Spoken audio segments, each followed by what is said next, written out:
All right, welcome everyone. This is Jim Clark here at the Synchronicity Sanctuary to share a contemplative focus with you today. A contemplative focus that was used by my teacher, Master Charles Cannon, and to help us go deeper into ourselves to question our experience in relation to consciousness, into our own subtle dimensional state of being. So, the focus that I wanted to share with you today is what's new? The truthful answer to this question is that everything is new. Consciousness creates itself newly in each nanosecond of its happening. For example, the content of our lives appears to be the same day in and day out. You go to sleep at night, you wake up in the morning, and everything in your bedroom appears to be the same. Even the trees outside your window look the same. But is this true? So, what the point of this is simply that consciousness, which we are, is vibrating at such a high rate that you cannot see it truly as it is unless you're vibrating at a similar rate that it is. And as we meditate and go into ourselves and slow down our own mental activity and emotional activity, when we get quiet inside, then we are able to expand our awareness. And in that sense, we are opening up to a higher frequency of vibration of consciousness itself. And even this body right here is just talking right now, but it's also vibrating at the same rate as consciousness, nanosecond by nanosecond, which is very fast.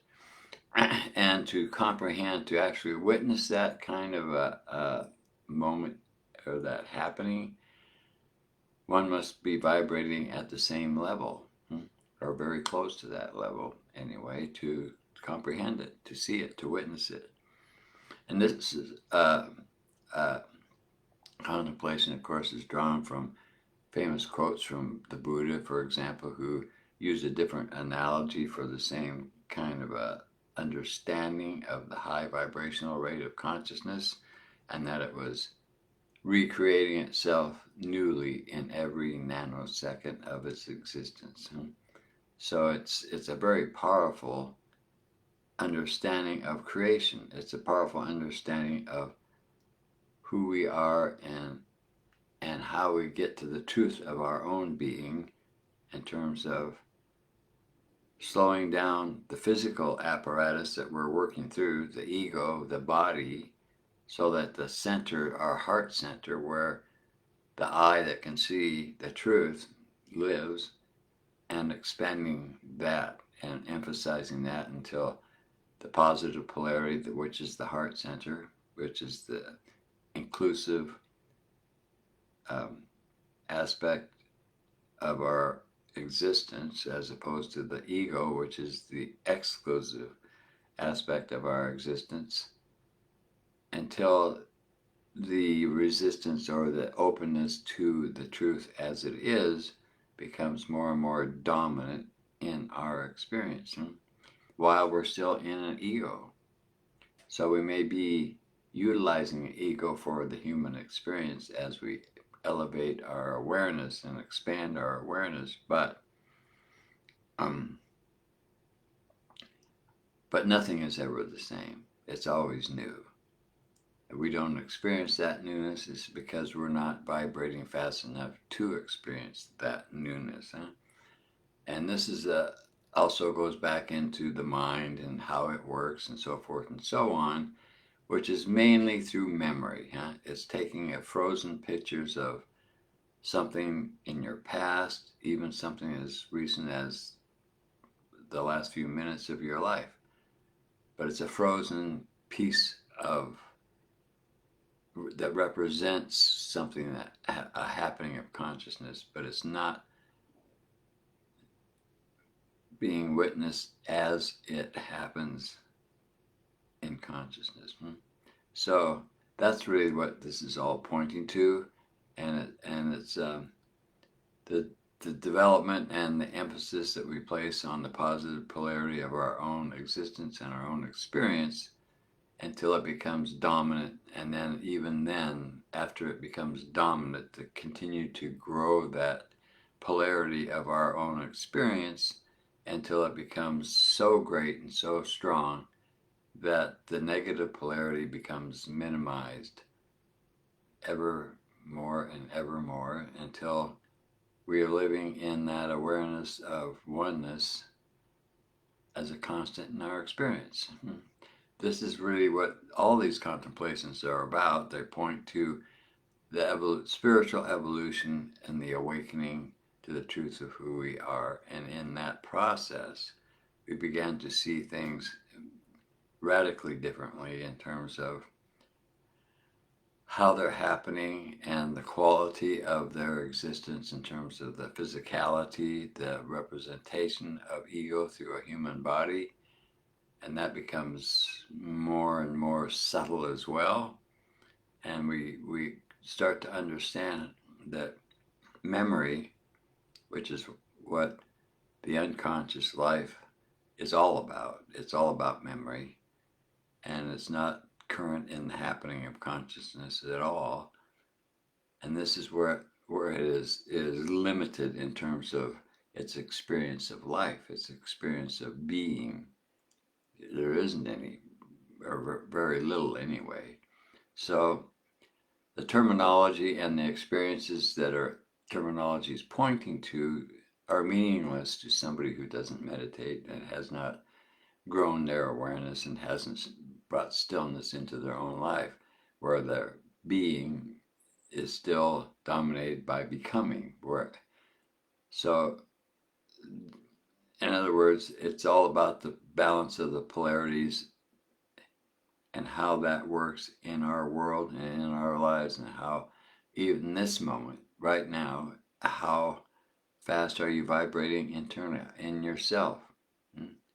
Are you still, and yet everything is vibrating very, very fast? It's a high frequency experience, because at that level of the game, you're more in tune with the reality of consciousness as it really is.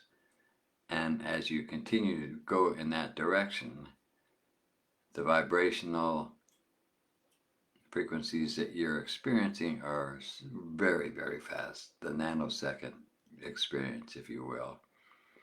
I remember in my own awakening experience, I had that experience immediately. It was like going from a rather sluggish physical ego experience to subtle dimensional bodies that were vibrating very fast, but very blissful and expanded as well.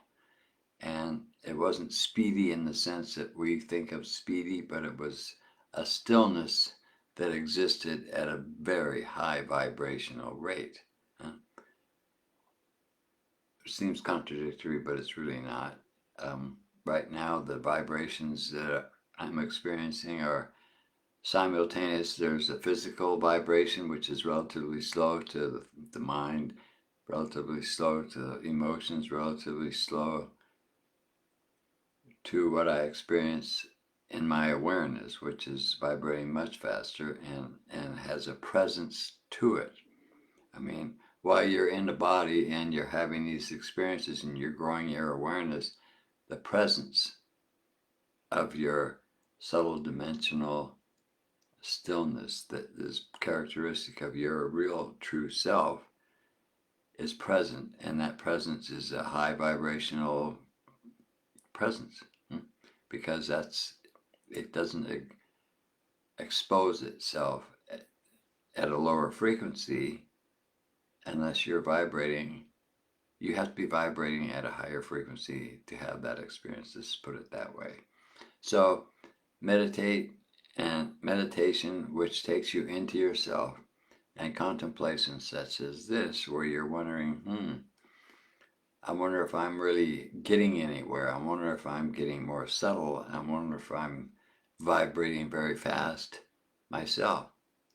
and what's new in terms of, am I comprehending this moment to moment to moment? And if you meditate long enough, if you get expanded enough, that will be how you will experience the physical realities around you, simultaneous to the subtle realities that you are as well. So it's like the great nest of being that was a very popular thing back in medieval times in Europe and so forth, and many poets wrote about this.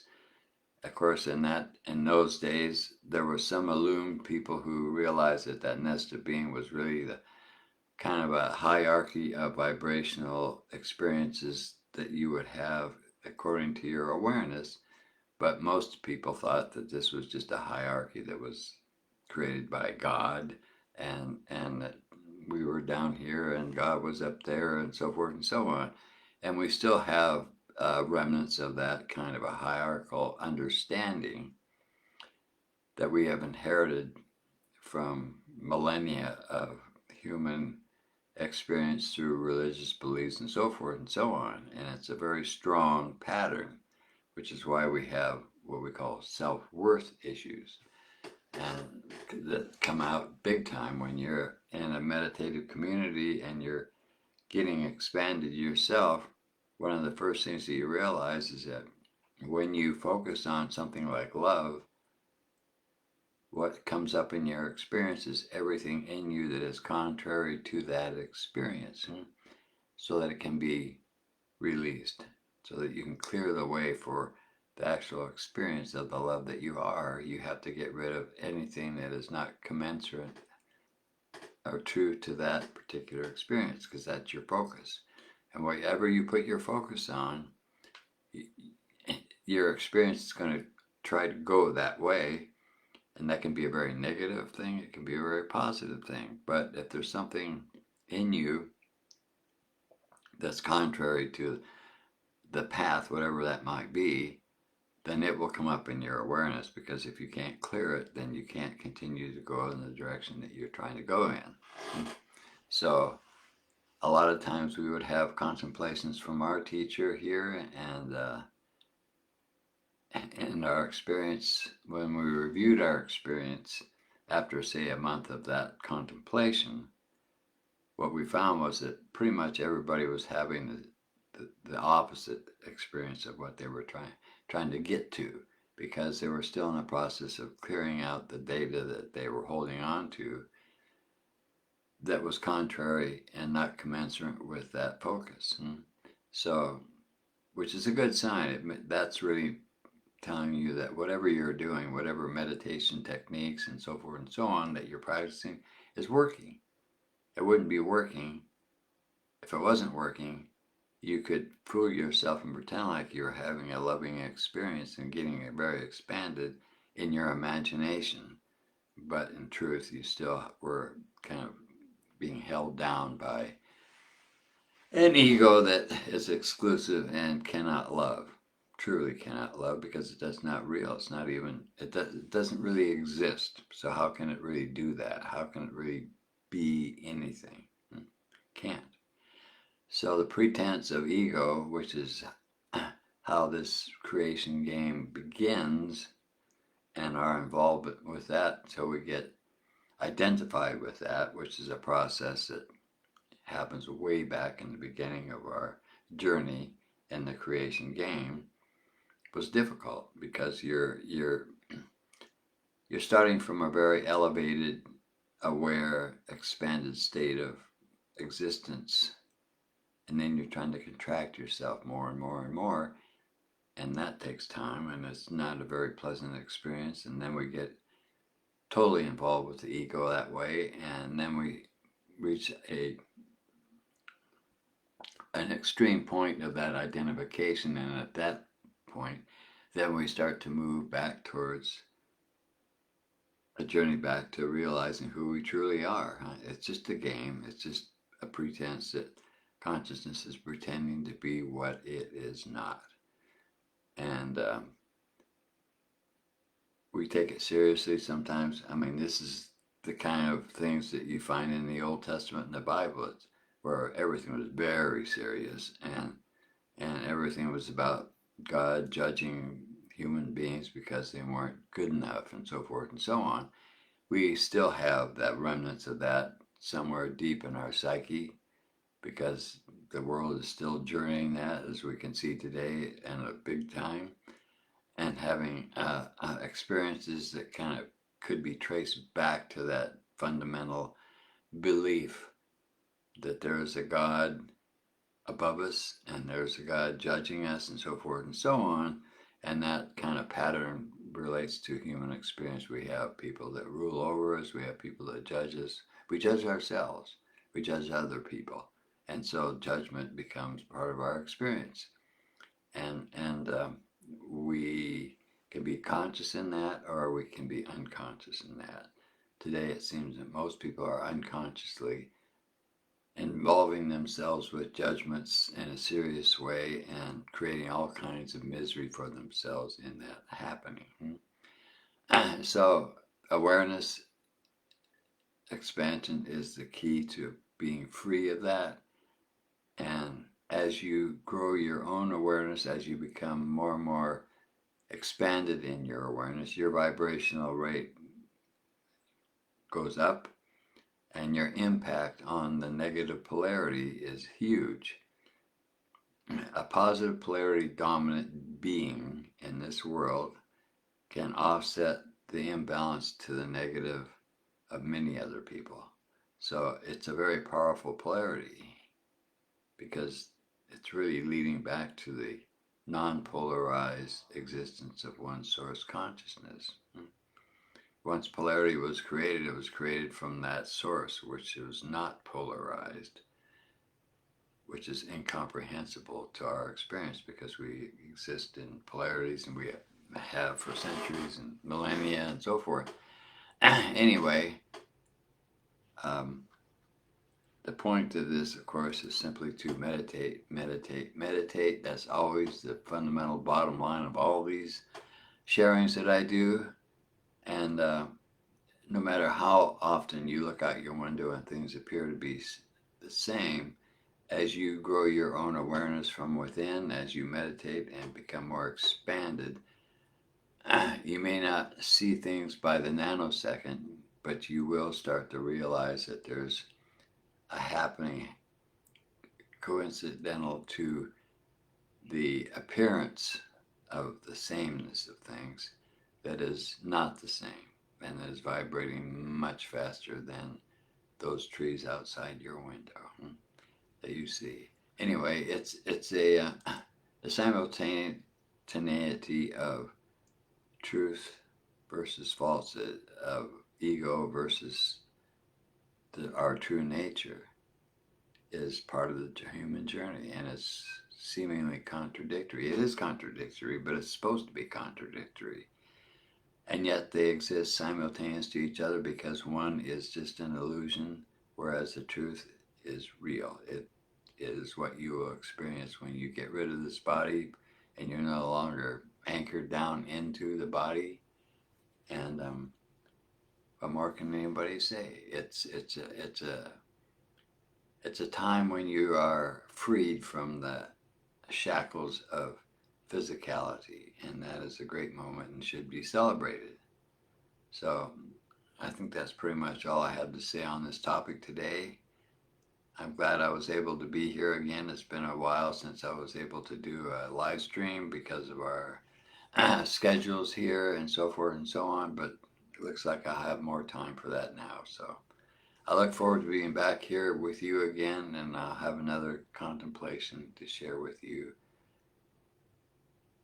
again and again. Thank you for being here. Thank you for watching. I will see you next week with another contemplation to share. Thank you so much.